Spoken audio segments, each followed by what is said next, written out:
Nesta aula, vamos falar do princípio de Arquimedes e da força de empuxo. Quais as causas e como se calcula essa força. É mais uma aula da série de hidrostática da física. Para chegar no conceito de empuxo, ou melhor, na equação que calcula a força de empuxo, que é a força no interior dos líquidos, vamos considerar aqui então um líquido qualquer. Nós temos aqui em azul o líquido, e dentro desse líquido nós temos um cubo, cuja as faces são todas iguais. O que nós temos aqui, na parte superior desse meu cubo, é uma força sendo exercida sobre ele, que nós vamos chamar de força 1. Assim como aqui embaixo, nós temos também uma força que eu vou chamar de força 2. Na verdade, todos os lados desse cubo estão recebendo uma força de contato do líquido, e essa força feita sobre essa área, nós podemos calcular a pressão. Então, a pressão em cada ponto será dada pela força sobre a área. O que nós podemos ver aqui é que a pressão tanto 3 quanto a pressão 4 são iguais, e elas acabam se anulando sobre a caixa, pois a pressão no interior no líquido é dada por dGH. Portanto, a densidade do líquido, a gravidade e a altura tanto desse lado vão ser sempre iguais, pois estão na mesma profundidade. Acontece que existe uma diferença de pressão entre a parte superior e a parte inferior, que nós podemos calcular, então, como sendo variação da pressão em 1 menos variação da pressão em 2. Fisicamente falando aqui, nós teremos um dGH1 menos H2, onde sendo H1 a distância entre a separação do meio e a parte superior da caixa, e H2, respectivamente, a parte inferior da caixa. Nós temos aqui, então, que P1 pode ser F1 sobre a área, assim como P2 é F2 sobre a área. Isso daqui, dGH1 menos H2.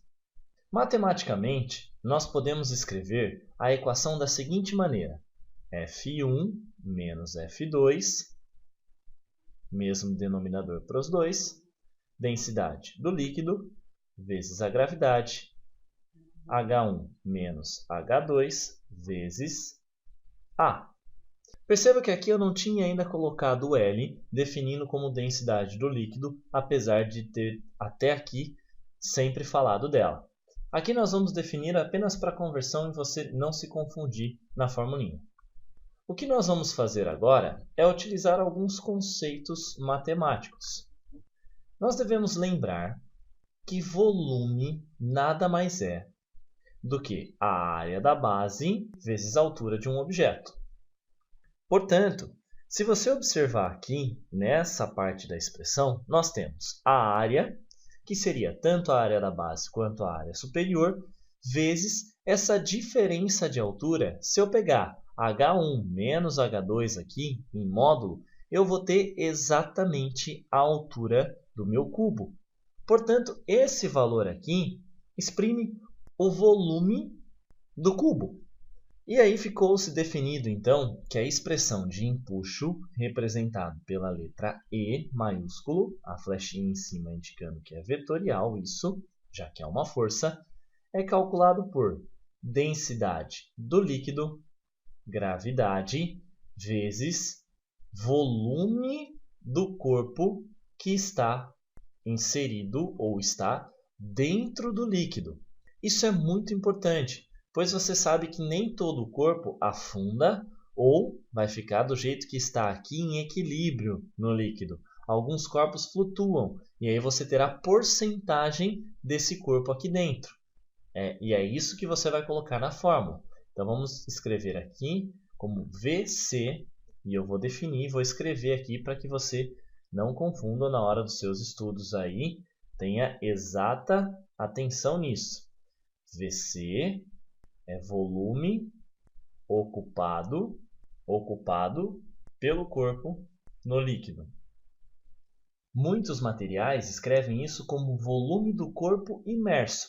dá na mesma. É só uma forma diferente de dizer que eu vou colocar aqui na formulinha somente a parte do corpo que está imerso dentro do líquido, seja ele qual for.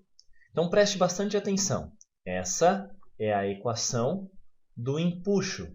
Empuxo é a força exercida por uma diferença de pressão entre as bases do objeto. Nós temos que é dado pela densidade do líquido, a gravidade e o volume do corpo ocupado. Outra questão muito importante do empuxo é que, por ser uma grandeza vetorial, ela precisa ser orientada, ou seja, nós precisamos sempre representá-la por um vetor. Aqui, por uma questão da força 2 ser sempre maior do que a força 1, ou melhor, a pressão aqui embaixo ser maior do que a pressão 1, logo esse corpo tende a subir, nós vamos sempre indicar, eu vou fazer aqui mais forte um pouquinho, o empuxo no sentido para cima, aqui saindo do líquido. Essa é a indicação vetorial do empuxo. Na próxima aula, nós falaremos do peso aparente, que é quando você tem a impressão de que o corpo é mais leve dentro do líquido. Você vai entender como usar a equação do empuxo relacionando com o peso. Bons estudos!